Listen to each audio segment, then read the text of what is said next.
Good morning বন্ধুরা। তো ঘুম থেকে উঠে পড়েছি, এখন দেখতে পাচ্ছ তোমাদেরকে একটু হাই করে দিলাম। আর তো সকালবেলা অনেক আগেই উঠেছি ঘুম থেকে, তো ছেলেকে স্কুলে পাঠিয়ে দিলাম। তো তারপরে এখন ব্লগটা শুরু করে দিলাম। তো এখানে দেখতে পাচ্ছি একটা গরু ঢুকে পড়েছে। তো এই গরুটা হচ্ছে প্রতিদিনই আসে এখানটায় ঘাস পাতা খাওয়ার জন্য, আমাদের ঘরের ভিতরটা এখানটায়। আর এসে পুরো গাছ ফাছ পুরো মানে আমার তছনছ করে দেয়।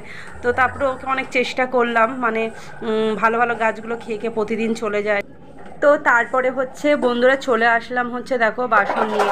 তো হচ্ছে আজকে মানে প্রচুর মানে, আর দেখতে পাচ্ছ জলও পড়ছে আজকে, কলে জলও আছে, মানে জল এখনও যায়নি। তো জল 8:30 নাগাদ যায়। তো মানে এখানে অনেক বাসন আছে, মানে এই বাসনগুলো না বন্ধুরা এসে কালকে মানে দুপুর না বিকাল থেকে বাসনগুলো জমছে। কালকে রান্না করার পর দুপুরবেলা যেসব বাসনগুলো হয়ে গেছিলো সেই সব বাসনগুলো মেজে নিয়েছিলাম। তারপর থেকে সব বাসনগুলো কিন্তু আমার জমেছে। তো জমে জমে কিন্তু দেখতে পাচ্ছ এতটা বাসন হয়েছে, দেখতে পাচ্ছ কতটা বাসন হয়েছে, পুরো মনে হচ্ছে 50 জনের বাসন। তো তারপরে হচ্ছে ওইগুলো উদ্ধার করা হয়ে গেল বাসনগুলো। তো বাসনগুলো মেজে ঘরের মধ্যে রেখে এসে তারপরে একবারে কাপড় জামাগুলো ব্যবস্থা করে নিলাম। তো এখানটায় দেখতে পাচ্ছ কি সুন্দর, এখানে প্রচুর আমাদের এই দিকটায় না প্রচুর রোদ আসে। তো রোদ আসাতে কাপড় জামাগুলো মানে 3-4 ঘন্টাও মনে লাগে না, মানে এতটা এই পাশটা মানে এতটা রোদ আসে। তো জামা কাপড়গুলো খুব শুকিয়ে যায়, মানে তাড়াতাড়ি শুকিয়ে যায়। তো এই হলো ব্যাপার।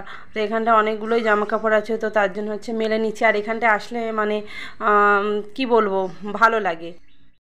তো বন্ধুরা তারপরে হচ্ছে দেখতে পাচ্ছি একটু রেডি হয়ে গেছি। তো এখন হচ্ছে 11টা বাজে, এখন হচ্ছে ছেলেকে স্কুলে আনতে যাচ্ছি, ঠিক আছে। তো চলো আমি এখন ঝটপট করে বেরিয়ে পড়ি। তো তারপর হচ্ছে চলো স্কুলে গিয়ে তোমাদের সাথে দেখা হচ্ছে। খবর বলো, কি খবর? ভালো না খারাপ খবর? তো বন্ধুরা দেখো ছেলের স্কুল ছুটি হয়ে গেছে, তো এখন ওকে নিয়ে নিলাম, নিয়ে এখন হচ্ছে বাড়ি দিয়ে যাচ্ছে। রোদ দিয়েছে। কি কি কিনবি? কোনো চিপস হবে না, আগে কোশ্চেনগুলো ধরবো, যদি সব পারিস তাহলে বাড়িতে গিয়ে একটা চিপস দেবো, নাহলে দেবো না। কি আমি ঠিক বললাম? তো বন্ধুরা তোমরাই বলো কমেন্ট করে। কি নিবি? কি নিবি? কত? তো তারপরে হচ্ছে বন্ধুরা তারপরে হচ্ছে আমরা 3জন মিলে চলে আসছি বাড়ির দিকে। আর এখানটায় আজকে তো তারপরে মানে ছেলের সাথে মানে গল্প করতে করতে আসছি। তো ছেলে স্কুলের গল্প করছে অনেক। তো আজকে হচ্ছে ওদের ওরাল পরীক্ষা ছিল। তো ওকে ম্যামরা জিজ্ঞাসা করেছে ওরাল পরীক্ষা মানে সব হয়ে টয়ে গেছে। তো সবাইকে এমনি জিজ্ঞাসা করছিল তোরা বড় হয়ে কি হবি না হবি। তো ও বলছে আমি আর্মি অফিসার হব। এবারে আমার ছেলে যখনই বলেছে আর্মি অফিসার হব, তো আমি বললাম তো আর্মি অফিসার হতে গেলে তো একটু ভালো করে তাহলে তোমাকে পড়াশোনা করতে হবে, তো একটু খেলাটা কমাতে হবে, তোমার খেলাটা অনেক অনেক হয়ে যাচ্ছে। তো এই হচ্ছে ব্যাপার। আবার ও আমার ছেলে বলছে কি যে মা আন্টি বলেছে তোরা বিয়ে করবি না, তোরা সবাই কি মানে কাজ করবি। তো এই সব নিয়েই আলোচনা হচ্ছে। তো তারপরে হচ্ছে দেখতে পাচ্ছ বাড়িতে চলে এসেছি, বাড়িতে এসে একদম জ্যাম আর পাউরুটিটা রেডি করে নিলাম। রেডি করে দেখতেই পাচ্ছ তারপরে এসে তো সবাইকে দিয়ে দিলাম, দেখতে পাচ্ছ জ্যাম আর পাউরুটি, ঠিক আছে। তো তারপরে হচ্ছে এখানে বসে পড়লাম হচ্ছে সবজি কাটতে। তো দেখতে পাচ্ছ ভেন্ডি, তো ভেন্ডিগুলো ধুয়ে কাটাও হয়ে গেছে। আর এখানে দেখতে পাচ্ছ বন্ধুরা এখানে ডিম আর আলু সেদ্ধ আমার হয়ে গেছে, আর এখানে পেঁয়াজও কোচানো হয়ে গেছে। তো বন্ধুরা তারপরে কি বলবো, আমার ছেলের স্কুল থেকে এসে তারপরে হঠাৎ ওর এমন শরীর খারাপ হলো, মানে ওর মাথা ব্যথা, মাথা যন্ত্রণা, বমি, মানে এইসব হলো। তো শরীরটা এতটাই খারাপ হলো, তো কি বলবো বন্ধুরা। তারপর তোমাদেরকে চলো দেখিয়ে দিই। এখানে হচ্ছে উচ্ছে ভাজা রান্না করেছিলাম আজকে। আর এই যে দেখো তলায় হচ্ছে এটা হচ্ছে ভেন্ডি, তো ভেন্ডি এই রান্না হলো। তো এখানটাও দেখছো ডিমের কষা, তো ডিম রান্না হবে আজকে। তো কি বলবো, ছেলের ওইদিকে শরীর খারাপ আর এইদিকে তো আমাকে রান্না তো কিছু করার নেই, রান্না তো আমাকে করতে হবে।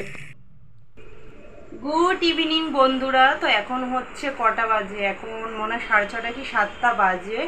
তো এখন তোমাদের সাথে সেই দুপুরবেলা যখন রান্নাবান্না মানে তোমাদের সাথে শেয়ার করলাম, তারপর ও না তোমাদেরকে যখন স্কুল থেকে আসছিলাম তখনই তোমাদের সাথে মনে হয় কথা হয়েছিল কি দেখা হয়েছিল, সব কিছু হয়েছিল। কিন্তু তারপর থেকে হঠাৎ মানে ছেলের শরীরটা এতটাই খারাপ করলো, মানে কি বলবো, মানে ওর হঠাৎ হচ্ছে মাথা যন্ত্রণা আর বমি হচ্ছিল, ঠিক আছে।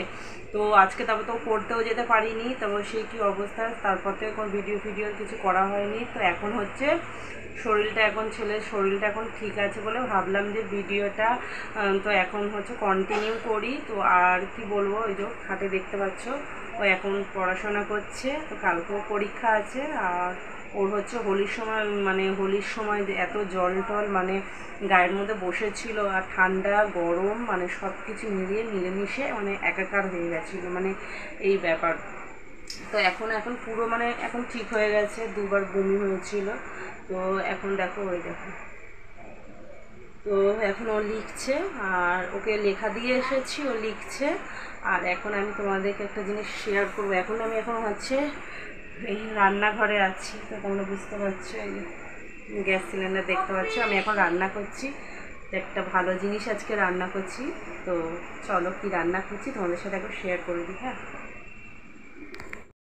তো বন্ধুরা এই যে দেখতে পাচ্ছ খাসির মাথা আজকে রান্না হবে, তো সন্ধ্যাবেলায় তো তোমাদেরকে বলছিলাম। তো দেখো মাথাটা ধোয়া হয়ে গেল, খাসির মাথা। আর এখানে দেখছো আদা রসুনের পেস্ট, আর হচ্ছে পেঁয়াজ মানে ঘষে নিয়েছি, আর হচ্ছে টমেটো, আর এটা মানে সব কিছু আমি রেডি করে নিয়েছি। তো রান্নাটা করবো। এখানে হচ্ছে দেখো ছেলে পড়তে বসেছে, শরীরটা এখন ঠিক হয়ে গেছে ছেলের পুরোপুরি, তোমাদেরকে বললাম। এই যে পাপা তোমার শরীর কেমন আছে বলো? অনেক মাথা ব্যথা করছে। হ্যাঁ, মাথা ব্যথা করছে। আর ওর হচ্ছে পরীক্ষার সময় এই জিনিসটা, আগেরবারে যখন পরীক্ষা চলছিল তখন ওর শরীরটা ওরম খারাপ হচ্ছিল, আর এখনও মানে খুব প্রেশার পড়ে যাচ্ছে মাথার মধ্যে, তাই তো? হ্যাঁ মানে হ্যাঁ, আচ্ছা। তো বন্ধুরা এই যে দেখো আমি রান্নাটা আমার আরম্ভ করে নিয়েছি। আর দেখো, তো এখন লঙ্কার গুঁড়ো ঢালছি। আর খাসির মাংসর মাথা রান্না তো একদিন তোমাদের সাথে মানে আমি শেয়ার করে দিয়েছি। তো আজকে দেখতে পাচ্ছ আমি আজকে আদা রসুন পেস্ট মানে আজকে পেস্ট দিয়েই রান্না করে নিচ্ছি, আর কিছু বাটাবুটি কিচ্ছু করিনি। তো এখানে দেখতে পাচ্ছ এই রান্নাটা এরকমই হবে আজকে, কষা কষা। তো চলো বন্ধুরা, আজকে ব্লগটা খুবই ছোট হয়েছে। তো বন্ধুরা চলো ফ্রেন্ডস, তো আজকে ব্লগটা আমি এখানেই শেষ করে দিচ্ছি। আজকে ব্লগটা তোমাদের যদি একটু ভালো লেগে থাকলে তো একটা লাইক করে দিও, একটা কমেন্ট করে দিও, আর চ্যানেলটি কিন্তু সাবস্ক্রাইব করে দিও। তো চলো আজকের মতন টাটা, কালকে আসছি একটা নতুন ব্লগ নিয়ে।